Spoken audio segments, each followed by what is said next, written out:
Should I do it? I don't know. No, I'll take it from here. Good evening, everybody. Welcome to this edition of Let's Talk Football, Season 2, Episode 14. I'm here with Victor Davalle, or Duvall. Del Valle. Victor Slick. Let's put you that way. Let's go that way, right? Because he's slick. He's from the... Yeah, I'm very, very happy that the Bills won the AFC East.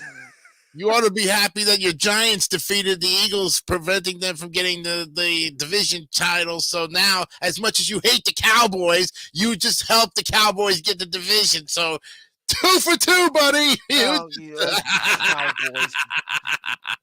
But anyway, we welcome you to this edition and hope that you had a fantastic Christmas and a great New Year's. Yes. It's the first show of the new season, or not the new season, but the new year. No, that's until September, buddy. That's until September, exactly. But we're here for the new year, January 10th, 2024, and we're just waiting for Jester to come in, and he should be coming in pretty soon. I don't know why David sent me a link. I have no idea why. Came in same thing because he gave me a link, even though I have access to the StreamYard as well. I just go straight on the website. I'm just like, why do I need the link? Yeah, we're all administrators on the same team here, pretty much. Exactly, pretty much. So. While we're waiting for Jester here, why don't you go ahead and talk to us about the firings, the whole news and all that stuff. Oh yes, we'll give you the floor here.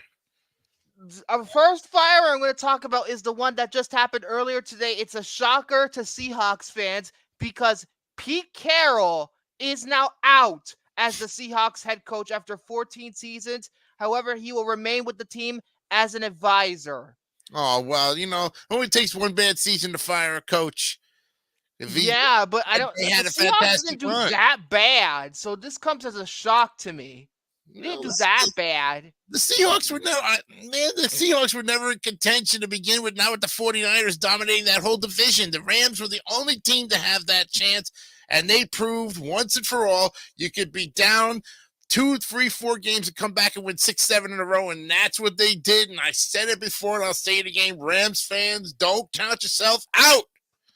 Let's see. The team later confirmed the news. They said Carroll would remain with the organization as an advisor. They said after thoughtful meetings and careful consideration for the best interest of the franchise, we have amicably agreed with Pete Carroll that his role will evolve from head coach to remain with the organization as an advisor. Pete is the winningest coach in Seahawks history, brought the city its first Super Bowl title, and created a tremendous impact over the past 14 years on the field and in the community. His expertise and leadership in building a championship culture will continue as an integral part of our organization going forward. Pete will always be a beloved member of the Seahawks family. That is the official quote from the Seahawks. What's funny is that Carroll said in an interview on Monday that he had planned to coach the Seahawks next season. Mm-hmm. He competed pretty hard to be the coach. So in other words, let's put it this way. He's fired. Yeah. He's fired. This is not amicable as they're saying. He got fired. But he's still going to be with the administration. It's not like he's leaving Seattle altogether and going to find a better job. He'd be an advisor. And there you go. They just took him out of the position. They'll probably they'll get an interim coach or somebody like one of his assistants. And a lot of people said that. What was it? Was it Dan Carroll? To like that should be the replacement. Like people are predicting about who should be the head coach going forward. I think that's the one that's I think it's Dan Carroll. Let me have a look. I would believe so. I mean, I would Hold on, think let the me have a people should look. I divide. want to be sure I have my fucking facts. I don't want to be making up a bunch of crap to see if come Hey, on, where there's the is he? Godfather. He's in there. What do you mean? Where's David? Okay, David has decided to take a little break for a little bit. He's not feeling Good. too well, so he's a little under the weather tonight. But what gets me is how is it if he's a little under the weather, he's scheduling another program at 7:45 to host with the Purdue Boilermakers? I have no idea what's going on. Not my cup. Not my Oh cup. no no no no! It's Dan Quinn. Dan Quinn is Of a lot of people's tea. prediction for who should take over. Yeah. Well, It's Dan Quinn. Dan Quinn, I believe, is from the. He is from the Dallas Cowboys. He's the defensive coordinator of the Cowboys. so we only lost a defensive coordinator, man. That's okay. But yeah, that's what's going on with Pete Carroll right now. I have to say though, his legacy in Seattle will always be legendary. They literally they won the Super Bowl thanks to him for the Right. first time. Yeah. And they made it back-to-back wins. I remember in the mid 2010s, back-to-back wins. Mm-hmm. Back when Richard Sherman and all those guys were there. Marshawn Lynch, those guys. So he will always be legendary. So, congratulations for 14 seasons. At least he went out with a little bit of dignity compared to the next firings I'm going to talk about. At least he went out with a little bit of dignity. That's true. This legacy. Now we're not going to go with any kind of dignity whatsoever because we're talking about the freaking Commanders. Ron Rivera, the head coach, has been fired after a 4-13 season. He knew he was getting canned prior to the end of the season. He knew how bad it was. He said, "I know my job is not going to be security if this keeps up." And sure enough, oh my God! 4-13. Look, the Panthers coach is probably getting fired too. We know that for a fact. But keep that in mind for later. Yeah, because at 2-14 or 2-16, how bad can you possibly do? So the new Washington Commanders owner, Josh Harris, who took over for that fuckhead Dan Snyder, wanted to wait until the end of the 2023 season to assess his head coaching situation. He did, and on Monday they fired their head coach Ron Rivera. Per sources, the team subsequently announced the news, quote, "Today we made the decision to part ways with Ron Rivera. I want to thank Ron and his wife Stephanie for all they did for the Commanders and the DMV community, especially during the ownership transition. Ron helped navigate this organization through some challenging times." Help navigate for challenging times. Yeah, it's a fucking understatement. He didn't even navigate them. He's a good man and a thoughtful leader who has positively contributed to this organization in the NFL. I wish the Rivera family nothing but the best moving forward. The Commanders have requested interviews with the Lions defensive coordinator Ben Johnson and offensive coordinator Ben Johnson and defensive coordinator Aaron Glenn for the vacant head coach position. Rams DC Raheem Morris has also been requested for a head coach interview. So, yeah, the Commanders, they've been a complete freaking mess these past couple of years, especially in the last 2 years. They've always been on the bottom of that tough division that they have to go through with the Giants, the Eagles, and the Cowboys. I mean, it's just like the Jets, pretty much. I'll say this much: the Commanders have the same problem as the Jets have in their respectable divisions. Tough teams to go up against, a very tough schedule. A lot can be said sympathetically about these teams, both the Commanders and the Jets for that matter, because look, they're just facing some really hard teams that are actually coming out of their shell. Absolutely. Yeah.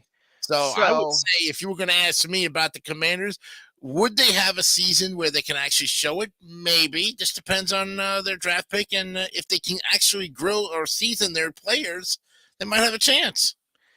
Yeah, so Sunday's defeat, their defeat on Sunday, so the Commanders finish 0-6 within the NFC East with the added insult of watching the arch rival Dallas Cowboys celebrate a division title. That's right. And the Cowboys went 8-0 on the home record. They did not lose a game once at home. Yikes. That's a perfection.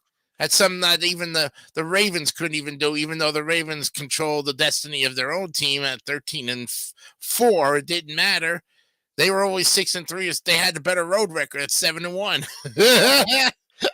So next firing, the Falcons have fired their head coach Arthur Smith after 3 seasons. The Falcons fired the head coach late Sunday night after missing the postseason for the 6th consecutive season, the 3rd under Smith. Yeah, that's a shocker for the Atlanta Falcons because the Falcons are always a competitive team. I mean, I don't know where they're losing it unless the coach is telling them something behind the scenes. I mean, come on now. The Falcons have always been a thorn in everybody's side, and yet the six straight years of not making the playoffs, that's a shocker because they were the dominant team in the early 2010s, even the 90s. I mean, the Falcons couldn't be stopped. No way, man. And now you're looking at a team that barely won 7-10. They're good to win 8 games on an 18-game schedule. Oh my goodness. What is this about this extra game that everybody doesn't want to play? So they figure wait till it goes to 19 weeks or 20 weeks. My if they have their way with the way the schedule is and everything. You'd be putting the Super Bowl in late February, almost early March. Yeah. If that was the case. So a search for the team's new head coach will begin immediately per the statement. McKay is leading the way with input from general manager Terry Fanote, among others. Fanote would be safe in the general manager position. Blah, blah, blah, yada, yada, yada, press bull crap. So apparently Arthur Smith didn't want to report to the owners. Was it the owners? No. He didn't want to report to the general manager. Ouch. So he's just trying to be a rebel, not reporting to anybody. No wonder he got fired. Well, you know, lack of communication will definitely get you fired regardless. So considering the fact that they wear headsets and they're always talking on their those headsets are not just for earmuffs anymore. You know what I mean? They're not just ear warmers, man. You know, see, out there in the cold and everything with their what they call it, the Bose headset. Yeah, the Bose headsets. The $600 headset that just every head coach wears. Yeah. Godfather, want to know, did you mention Pete Carroll yet? Yes, we did. Yes, we did. Yep. Next, this involves my Giants. Well, Don Wink Martindale and the Giants have come to a resolution. He is leaving New York. He is now parting ways with the team. The club announced Wednesday. The midweek news follows a back and forth between the coordinator and the team, which began with coach Brian Daboll stating that he expected Martindale to return for 2024 before reports claimed otherwise. Ian Rappaport reported on Monday Martindale would resign as Giants DC, but New York held out hope a compromise with the veteran coordinator could be reached to keep him on staff. 2 days later, it is official. The Giants and Martindale have failed to reach such a common ground, and the coach is free to head elsewhere. Wow. Well, yikes. At least he's got options. That's good. You know, most of the time they're restricted. So now they are completely resigned. New York Post provided insight on the standoff when he reported that Martindale cursed out Daboll and stormed out of the building on Tuesday night after the Giants fired outside linebackers Drew Wilkins and Wilkins' younger brother, Kevin, a defensive assistant on staff. He cursed Daboll out and walked out of the building. Well, jeez, what a way to go out. He did it the New York way. He did it my way. He did a matchup. I mean, come on, really? You're going out with a bang, you know?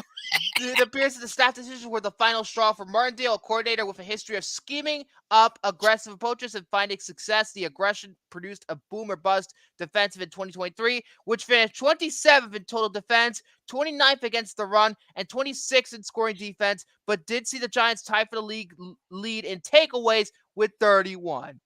Yeah, now it's time for a fucking rebuild. Oh, definitely. And again, like the Commanders and the Giants. And no, Tommy DeVito is not our future. He is not our future of this organization. No, he's not. Anybody who thinks so, you're kind of full of yourself. Maybe they ought to send Tommy DeVito over to the Jets and see how he fares over there. I bet you'll have a stellar year considering he's not the headlines on the Giants roster. Oh, my Right? I mean, come on. Who wants to play in New York? The so-called New York team of the New York football teams. It's just like the Mets when we talk baseball all the time. No one wants to play for the Mets because the media crashes down on them until, it's a hard state to play in. I don't care who comes through it. If you can't handle Okay. the media, you're screwed. You got to deal with them day in and day out and go in there and just take what they give you. Yeah. Next up, the Panthers have fired their general manager, Scott Fitzler, after 3 seasons. The Carolina Panthers have a complete reboot in 2024. They fired the general manager on Monday after 3 seasons. The team subsequently reported the news. As we move forward with the new direction for our franchise, I've made a decision that Scott Fitzler will no longer serve as our general manager. Blah, blah, blah, yada, yada, yada. We all know this was going to happen. Yep, here comes Jesse right now. Hey, By the way, they already previously fired the head coach anyway after 11 games, so they're pretty much screwed. Yep. Welcome aboard, Jesse. How you doing? Doing good. All right. Happy New Year to you, and welcome to the show. We were just talking about the firings of the teams that basically just got their asses handed to them and not going to make the playoffs. And I have one more firing right here. This involves the Titans. They have fired their head coach after 6 seasons, Mike Vrabel. They have fired him after he coached him for the past 6 seasons. Blah, blah, blah, yada, yada, yada. It looks like, they completely just fired him. The past 2 seasons were likely sealed his fate after a 41-23 mark in his first 4 combined seasons, reaching AFC Championship game in 2019. The Titans have missed the playoffs the past 2 seasons with the record of 7-10 and 6-11. They won a postseason game. They advanced to the AFC title game in 2019. Yet they played spoiler and prevented the Jaguars from going to the postseason. I'm telling you. So on a high note, really, after all of that, they still came out and beat the Jaguars, and the Jaguars have everything to blame the Titans on.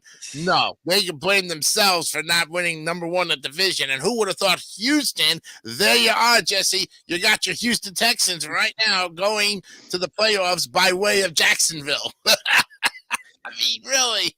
So, okay, now I believe that's all the firings. Yeah, I think that's all the firings. Next up, we're going to talk about some of the ratings. The NFL regular season games have seen a 7% increase in viewers, 17.9 million viewer average, the second highest since 2015.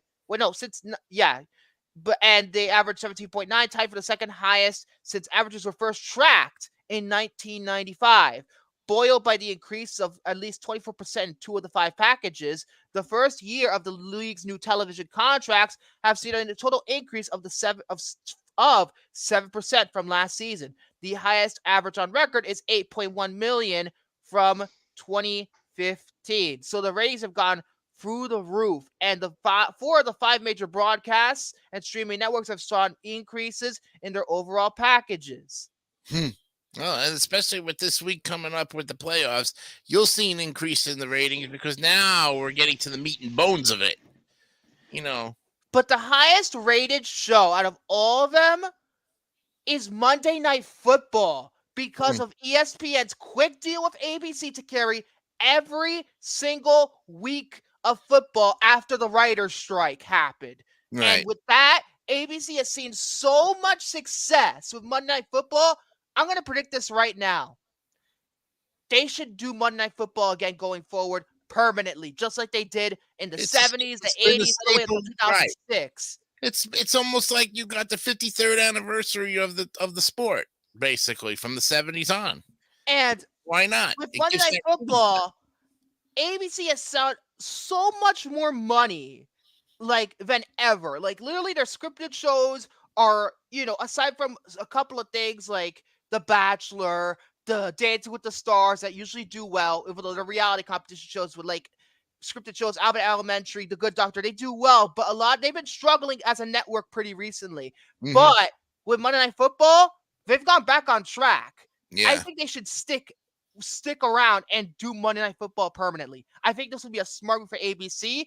ESPN could simulcast and put the Manning cast on regular ESPN rather than ESPN2, making an advantage there. And plus, more people can watch the games that are on ABC. Not everybody has cable, This is a smart move They should really consider moving forward that they should do this permanently. You just took my point. You just took my whole point and elaborated on it, because I was just about to say that if ABC carried the permanently instead of ESPN, not everybody has ESPN and nobody wants to have a dedicated sports channel. You're right. What do you get after Jeopardy and Wheel of Fortune? The Monday Night Football game. Boom. Exactly. Right into it. You get that solid 4 or 5 hours after Jeopardy Wheel of Fortune. Then you go to bed and you're like, hey, I'm a happy camper. Exactly. Perfect Exactly. 1-2 combination. So Monday Night Football had his best season since 2000, averaging 17.6 million viewers, a whopping 29% increase. Mm-hmm. There you So go. ABC, they say that they're expected to go back to at least 2 Monday night simulcasts with ESPN, 3 exclusive Monday Night Football games with their double headers, and a 2 Saturday Week 18 contest. No, I think they should go forward, make it permanent, the entire 18 weeks. That's what I suggest ABC should do. They're like, this would make them so much money. Like, It would be the seriously, smartest move on their I part. get it. They have a lot of programs, but who the hell cares about The Bachelor? Who cares? Right. Yeah, So, put the Bachelor on like the WB network or something. Some other oddball CW. channel. They're not called the CW. They haven't been called the CW since 2006. I remember them when they were the WB I network. love the WB, but the CW is shit. Yeah, right. Especially now when they lost all the Warner programming. Of course. Anyway, now we're going to talk about the worst show on network television, Thursday Night Football on Prime Video. They averaged 11.86 million, a 24% increase over last year's inaugural season. I don't get it. I don't get it. Thursday Night Football is consistently has the shittiest games. They're always garbage. Al Michaels is always fucking falling asleep on the mic. It just gives people a reason to go to the bars and see it on there because they don't want to put it on their own TV screens or have to watch it. Thursday Night Football games, like in general, are terrible. They're boring and they're nonsense.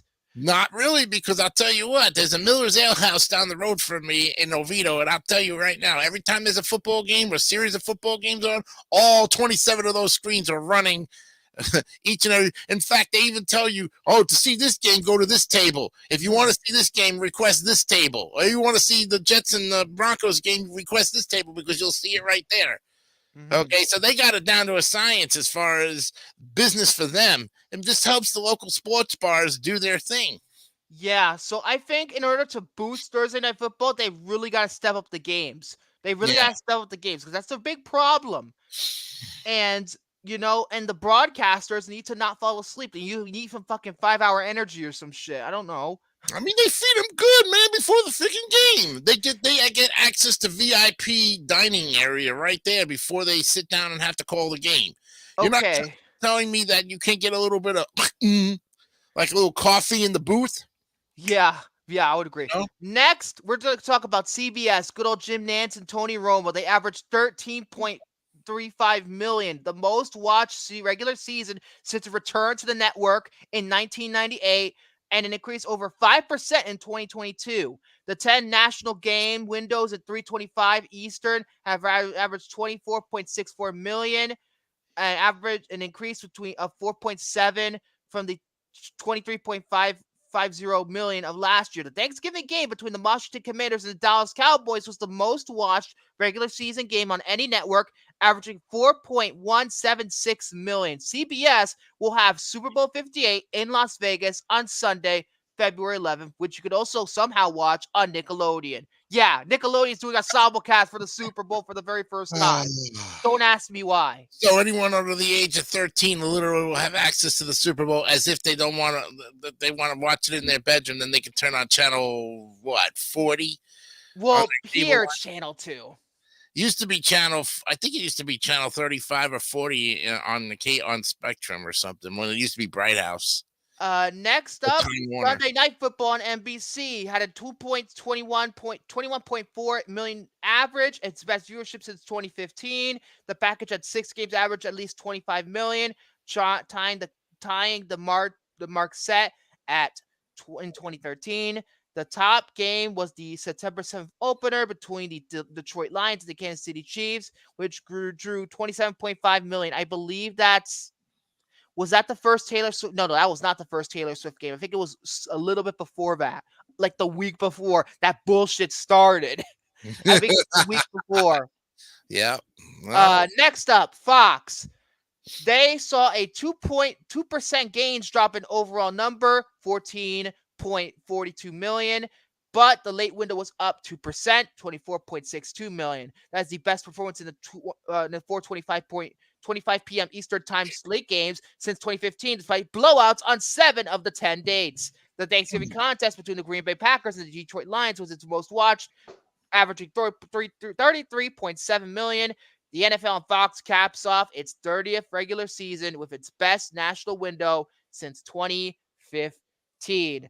And I think with Tom Brady entering the booth next season, replacing Greg Olson, I think it could be even higher next year. oh yeah, especially with any presence of Tom Brady anywhere on the field or in the booth. Yeah, the ratings are going to go up. People are going to watch him to see if he's going to be like just like Tony Romo. Yeah, right. Just calling you. Call plays on the field. He's like, "Hey man, you gonna do that down there?" So yeah, those are the ratings. Overall, a very strong year for the NFL in terms of ratings. Nothing really went down. Very, very good. Next up, Sean Payton of the Broncos says that the final decision has not been made on good old Russell Wilson. His benching for the season's final 2 weeks was viewed as the precursor to a divorce. But on Tuesday, the head coach Sean Payton insisted that the door isn't closed on a possible return, saying no decision has been made. Look, I think when we get back and we begin this process of looking at a roster where we select, there's so many things that go into a decision specific with the quarterback, which is significant, obviously, so it's too early at all. I spent a half hour with Russ yesterday, and I told him, look, I don't think it's going to be a long, drawn-out process, but it hasn't been decided what relative to what our plans are. But as soon as we know something, certainly he'll be the first to know. Honestly, he should go bye-bye. And that's your opinion. We like to know, and you got it, man. There you go. Next up, Bill Belichick. He did on Sunday his possible final game with the Patriots. However, he has been mum on the future, and he thought it was specifically thought to be possibly his final one as a Patriots head coach. Bill Belichick has declined to speak about his future during the post-game news conference. As far as the future goes, I'll sit with Robert Kraft, as I do every year at some point at the end of the season, and we'll talk about things as we always do. I'm sure that will happen. But that's really about all I have to say about that right now, because there's nothing else to talk about. No, there's plenty of stuff. He should just hang it up. After hang it up. Bailey Zappi and Mac Jones are not... Look at this. Look at this. He doesn't have the team like he had with Brady, Gronkowski, and all those guys who were with him so many of those great years. And that's why the man had 24 fantastic years. It's time to hang it up. I'm serious. It's like, look, Tom Coughlin did the right thing when he retired from the Giants. He had how many seasons with them? And he finally said, that's it. I've had enough. I'm getting too old. Let's get it out. Belichick, as young as he looks, he's still got it up here. I mean, the man's very knowledgeable. But how much more do you want to sit out there on those cold New England weekends and manage, coach your team that's not going to play and give you a bad record of 3-4-13 again? Pretty much sad as it is. 4-14, however, whatever their standings were, they did terrible. They 4-13, they showed. The Jets had a better record than them, even though the Jets had a terrible season. 7-10, the Patriots fall on the bottom of the barrel. They've been there they've been there the last 2 years. Yeah. But it's not Bill Belichick's fault. It's who he's got on his team. Mm-hmm. If the future Mac Jones, shit. Yeah, now if David and Eric Lima were on this program, which the two of them, Eric Lima should be coming on to talk about his Patriots, they would say, yes, it's not Belichick's fault. Don't fault the coach, because in this case, the man put in 24 fantastic years. As much as I can't stand Belichick, I agree that fuck Belichick. Who can't love? Oh who, crap! Who My phone. Hold on. Belichick? Only the ones who are, That's pretty much it. Who doesn't like Belichick? Okay, but I'm saying is, for that reason, you look at the players he's got on the team that he has to kind of, work with. So I wouldn't fire him. And if he wants to leave, let him leave. He's going to go out with 24 fantastic years. Maybe he'll stay as an advisor. Who knows? What do you think, Jesse? I think he should stay. I mean, the Patriots need a rebuild. They need a rebuild. Well, and they yeah. need a rebuild bad. Well, definitely need a rebuilding, yes, and they're in that stage right now. But I mean, if he wants to go, he'll have 25 years and be able to, say, "Hey, look, I got to put in 25 years," which is fantastic for a coach of his caliber. I wouldn't. As much as I don't like Belichick and can't stand him as a coach, his longevity is what's keeping him around. Long as he's got his health and everything, I think he could. Yeah, I think he could do another year, but it's up to him whether he wants to stay or not. But look what he's got to work with.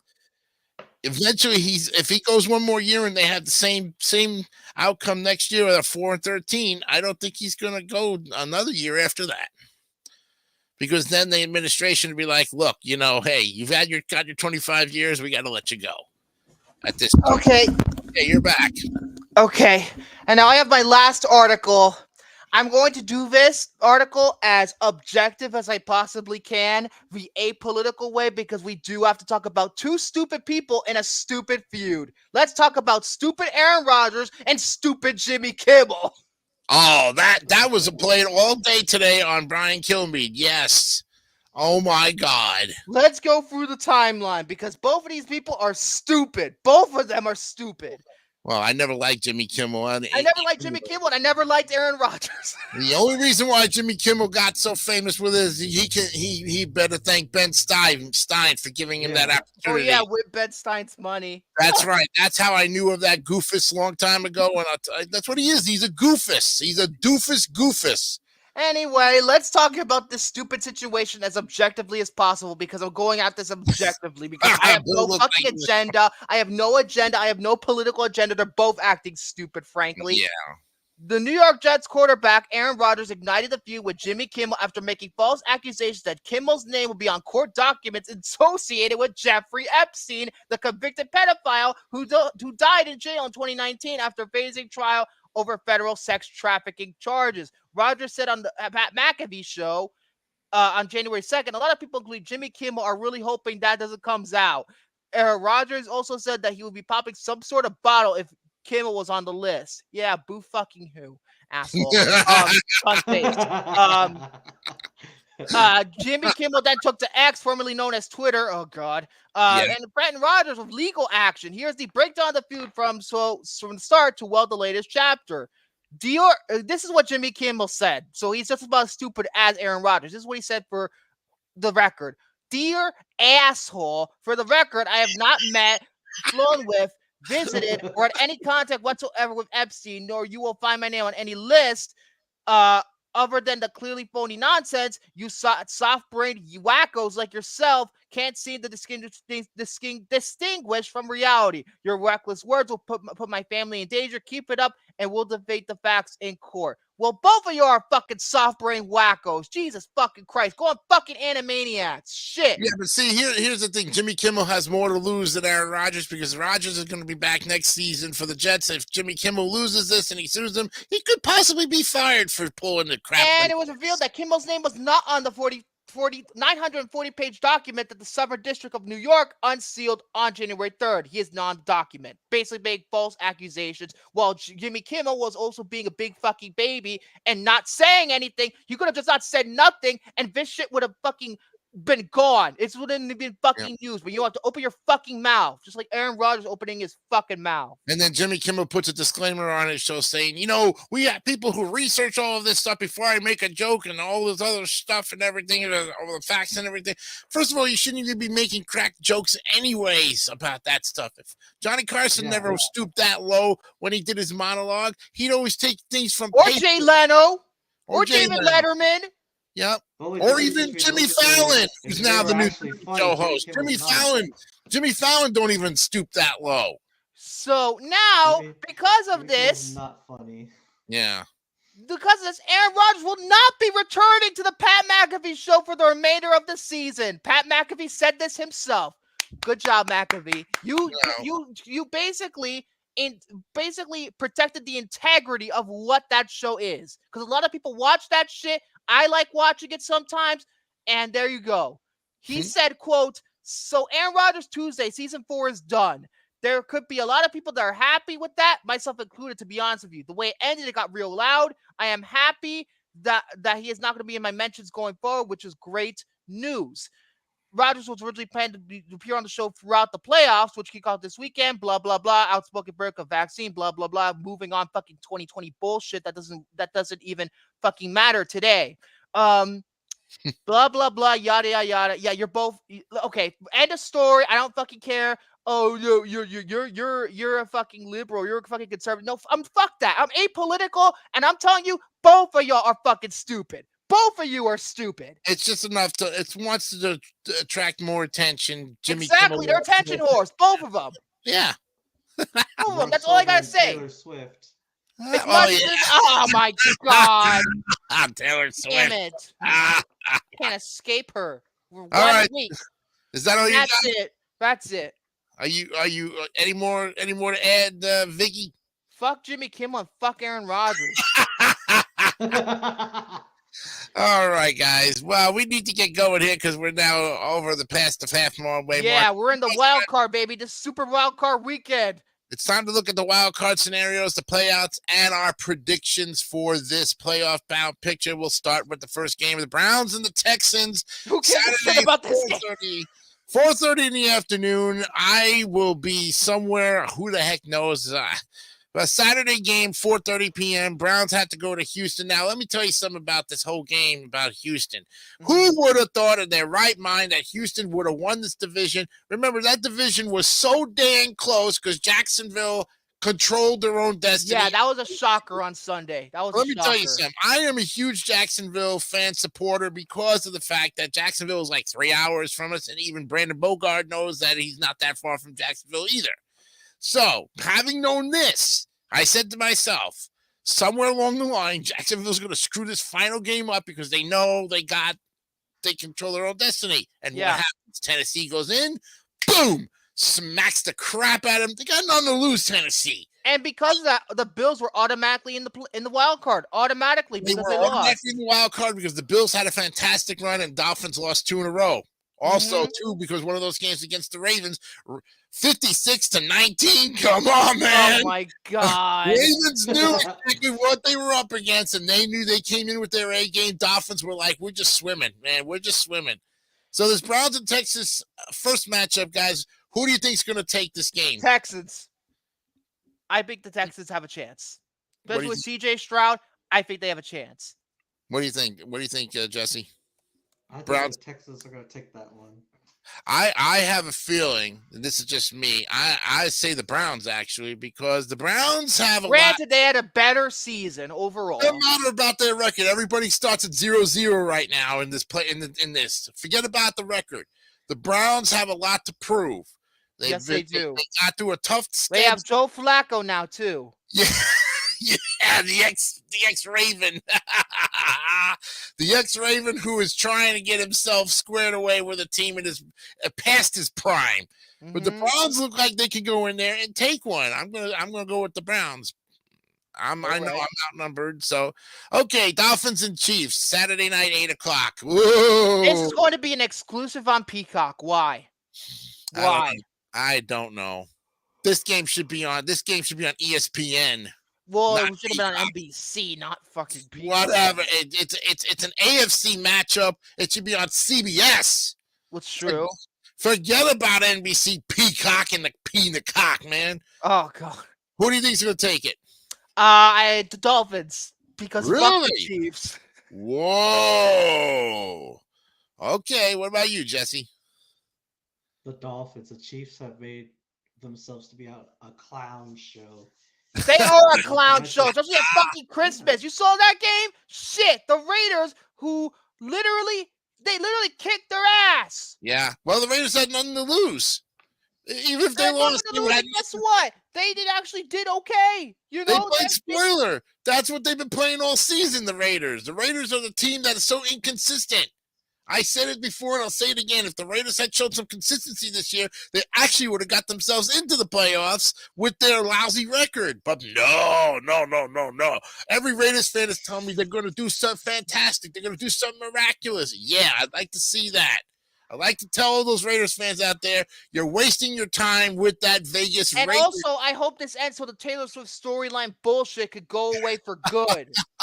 Hopefully. Well, I'm pulling for the Chiefs because I can't stand the Dolphins, and even if the Dolphins Yeah, were, you're like David.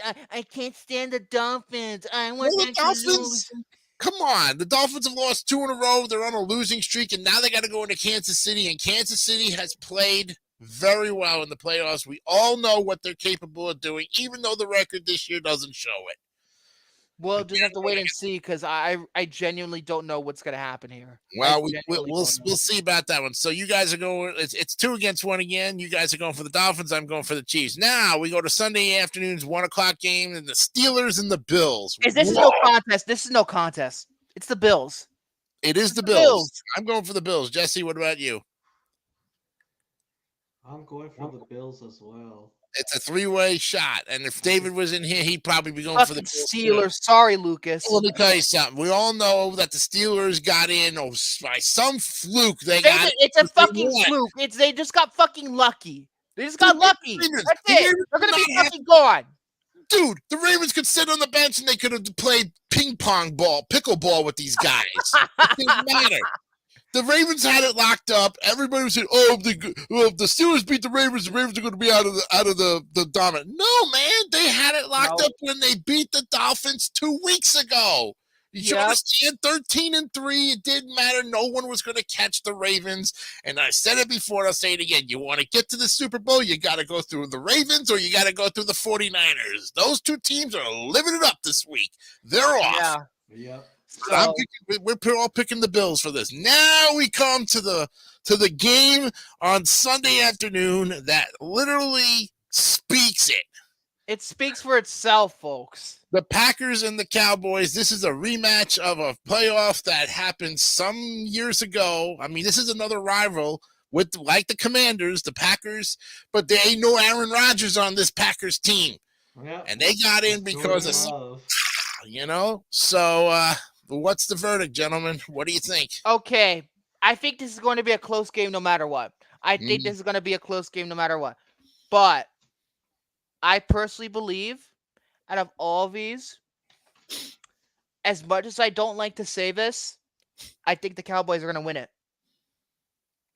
I don't like saying that, but because of the being at home. But what if they were on the road? Would have been a different story, right? Might have been. It might have been a different story, but they're at home.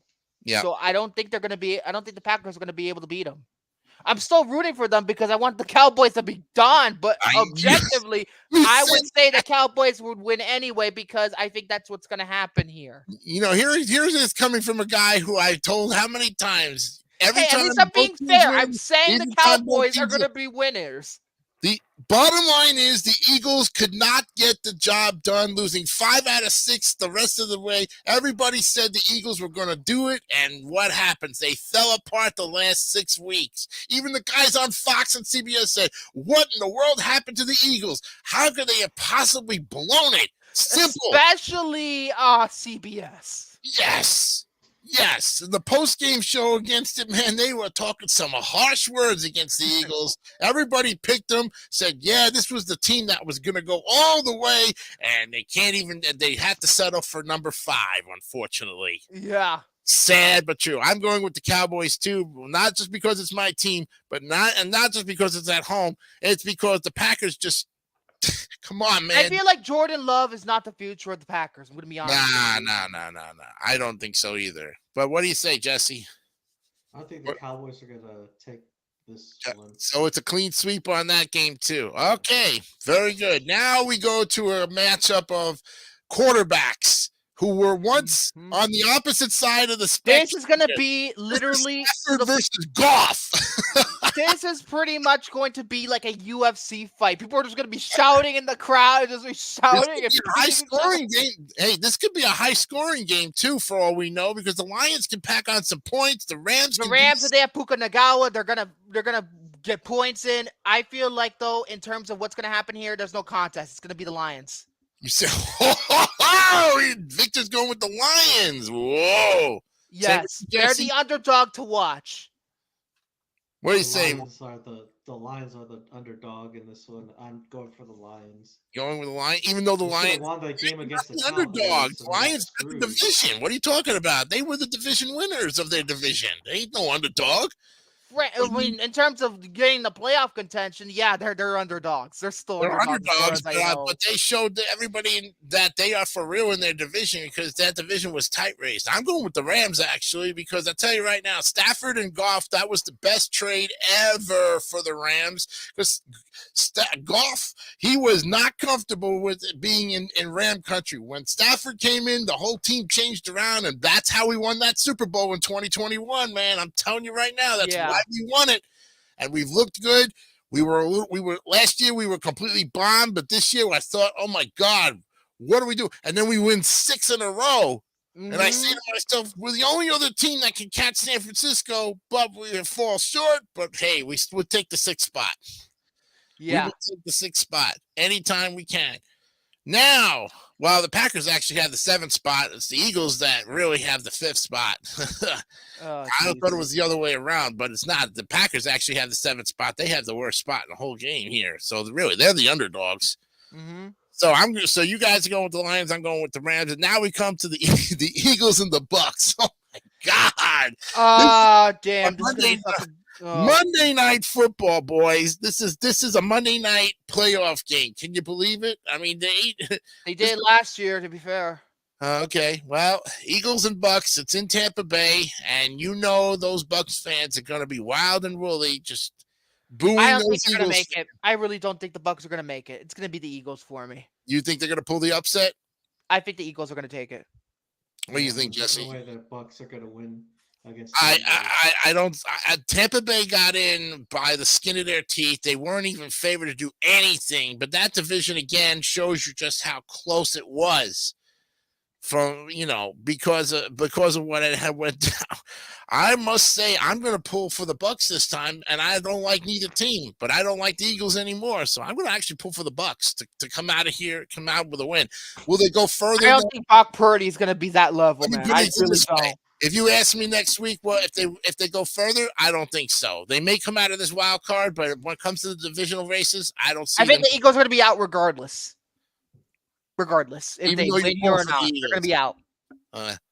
Well, I mean, that this is again, predictions have been we've all shocked ourselves in some way, shape, or form with predictions. So with that in mind, I don't know, guys. It can come down to the final play of the game. Unless the refs rig it. Yeah, that's for sure. Still not over what you did, Cowboys, pricks. If you see a lot of flags being thrown on certain games, the refs are not letting these scumbags play, man. There's too many penalties, too many face grabs. Come on, let the guys play, Yeah. I'd like to see somebody do a 360 over the goal line. So I like to see somebody get clothesline and do a complete 360 flip on his back. Whatever happened to those? Now you can't. You do that, you get a personal foul because it's so hit him right here in the throat and forget it, man. Face mask. Mm-hmm. Can't hit him in the throat. Can't hit him over. Can't hit him here. Can't hit him in the player. Can't hit him right here in the nose. Forget it. Nope. Mm-hmm. Tackle him here on the shoulder pads, and you still get fouled. Yeah. Yeah. I mean, they're calling, and even the announcers are saying, refusing to say, what kind of stupid calls are the refs making these days with these stupid penalties? This is why they need to. This whole union bullshit needs to. The refs are a union, blah, blah, blah, yada, yada, yada. I feel like Roger Goodell is rigging the games behind the scenes sometimes, not so much the refs. Goodell is calling them from New York, are like, oh, no, do this, do this, do this, do this. Right. So with that in mind, now that the Ravens and the 49ers are basically taking off this week and they're resting their players and getting everything, once they get back into their realm of things, How do you think they'll fare in the divisional? The Chiefs, Well, no, I'm talking about the 49ers and the Ravens. 49ers. I feel like the Ravens, they have a chance to win the Super Bowl. I have a very, very strong possibility that they will. I genuinely believe that. 49ers as well, but I think the more so the Ravens. Well, everybody's predicting it's going to be a Ravens 49 Super Bowl. If that's the case, that's going to be one of the greatest Super Bowls of all time. Should be a fantastic matchup if they get down to that point. But again, we got to see how these other teams do. I mean, Jesse, what's your opinion as far as with the Ravens and the 49ers? Who do you think would take it if we had a Super Bowl of that caliber? The Ravens. Oh, okay. He's with the Jackson. Lamar Jackson's a good. He's a beast. He is a beast. The whole team is a beast. Let's put it that way. They are hungry for it, and if they want it that badly, they will get it. They get home field advantage throughout the playoffs, you know. So, and then of course we're looking at the divisional rounds. There's only going to be 4 of them, 2 on Saturday and 2 on Sunday, and of course they're TBDs. We don't know what's going to happen. Yeah, TBD. And then you got the conference championships on the 28th, the Super Bowl. They're not even including the Pro Bowl this year. Holy cow. Well, fuck the Pro Bowl. I've already ranted about them earlier. Literally, like, I think it was the last episode of the year last year. I was ranting about the Pro Bowl games and how crappy they were. So, fucking all that shit. We're going to play fucking Madden as a competition. We're going to win points by playing fucking Madden. I have a feeling the Pro Bowl is on February 4th. And who gives a shit? Nobody's going to watch. I know, right? Take a fucking week off. I don't care. Take a week off, get some rest, much needed rest, and you'll be all right, you know? Exactly. Nobody cares about the Pro Bowl. It's not the fucking NBA All-Star game. Calm down. It's not the NHL All-Star game either. Not that either. Not the MLB with the home run derby, you know, and all that crap. Speaking of which, and I know that we're going off a little topic here. Which of the All-Star games do you think is the toughest one to play? Of all of the All-Star games, the specialty games. I'm not talking the actual All-Star game itself. I'm talking about the 3-point shooting, the slam dunk. And the 3-point shooters are probably the most difficult, honestly. 3-point shooters are tough because the slam, and you see how many times they rigged the slam dunk contest? They've rigged the slam dunk so many times it's not even valid anymore. Things like Julius Erving will hold up this score. It's basically a stage, so it's like the fucking circus. That's what the slam dunk is. It's the fucking circus. Oh, look, I can do a free dunk, and we're going to make it. It's like the fucking Harlem Globetrotters or the fucking circus. Yeah, they even use their mascots to jump over somebody. You know, they use a trampoline. Kids' Choice Awards type of bullshit right here. But those skills challenges, how about those hockey skills challenges where they have to get those targets on the goals? Not really familiar with the hockey All-Star game or the All-Star games or anything. Those I've seen where they have 5 targets, 1 on the top of the goal, 2 and on the sides, and they got to aim and hit those targets. And I'll tell you, they make them look easy, but they're not easy as they look. And then but what other skills challenges could you possibly put for a hockey All-Star game? Maybe crashing into a wall or something, blood on the ice. I don't know. High sticking in the goal maybe or something. Why not? But the All-Star game for the home run derby for baseball is about the only thing I would think is other than the game itself. I mean, that softball game against the celebrity softball game is always so. How many times we got to see Tom Hanks playing freaking celebrity softball, you know? No, man, that guy's wussy, you know?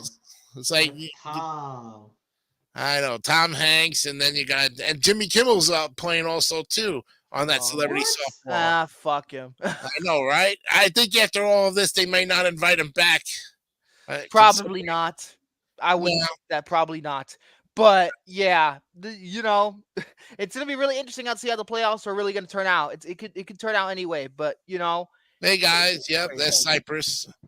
Thank you very much. Oh, okay. Says if you remember, the Pro Bowl used to be played after the Super Bowl back in the day. Yes, it was. You're right about that. Yeah. He also says if that Super Bowl happens, it will be a rematch. Actual game, not a freaking flag football game. Oh, flag football. Kill me now. Godfather's predicting Tampa over Philly 24-20. He's also predicting that the Lions will beat the Rams 27-24 in overtime. He says Dallas 31-27. And he says, or have the Ravens watch American Idol. Oh, for fuck's sake. Nobody deserves that shit. Bills win this one. Especially No the problem. later seasons of American Idol. Maybe the earlier seasons, but not the fucking ABC revival or some shit. Just fuck off. He's predicting Bills 47, Steelers 13. They don't want to listen to William Hung over and over and over again. Come on, calm down. And Godfather says Kansas City over Miami 35-25, and the Browns over the Texans 21-17. Wow, great predictions there, Godfather. Nicely going. I think those are some pretty good. He says. And Cypress says I actually like the Pro Bowl after the Super Bowl. He says the 49ers are probably going to win. Oh, and he says that the Chiefs won't even make it. Wow. Okay, there. Yep. No problem, Godfather. We appreciate your predictions. Like you say, anytime we like to have our fans and our viewers predict the same kind of things and maybe prove us wrong here on the show. Hey, they're just predictions. We don't know. Yeah. And like you say, now the playoffs are here. Everybody goes back to 0-0. It's a clean slate. Everybody's got a chance. Pretty much. So forget about the records of a week ago. We're going into this, but you pick your favorites, but you also got to look at matchups. Hey, and we've seen a lot of upsets too. The 7 can upset the 2, and 6 can upset 3, and 5 can upset 4. Mm-hmm. Look at basketball. How many times 8 is upset number 1? Look at college basketball has 16 upsetting 1. These things can happen because the number 1 team, they overconfidence of themselves. Oh, we got this in the book. Look at St. Joseph's versus Duke. It's Isaac Joe's Memorial in 16th versus Memphis. Come on, but they get overconfident, and then the 16th ranked team in the Sweet 16 goes in and destroys them, and they beat 2 or 3 points. And it's not a blowout. But somehow that underdog team comes in and just completely destroys the number 1 team's chances of going to the Fab Four, Yeah. So, well, gentlemen, any other things before we wrap it up? No, just fuck Jimmy Kimmel and fuck Aaron Rodgers. That's all I have to say. What about you, Jesse? Anything you have to add? Not really. All right. Well, we'll see you all next week to see how everybody did on the predictions. And I'm gonna go eat now. Bye. You crazy moose. You wish on that one. Yeah, you go. We go and eat there. That's what I'm gonna do now. Bye.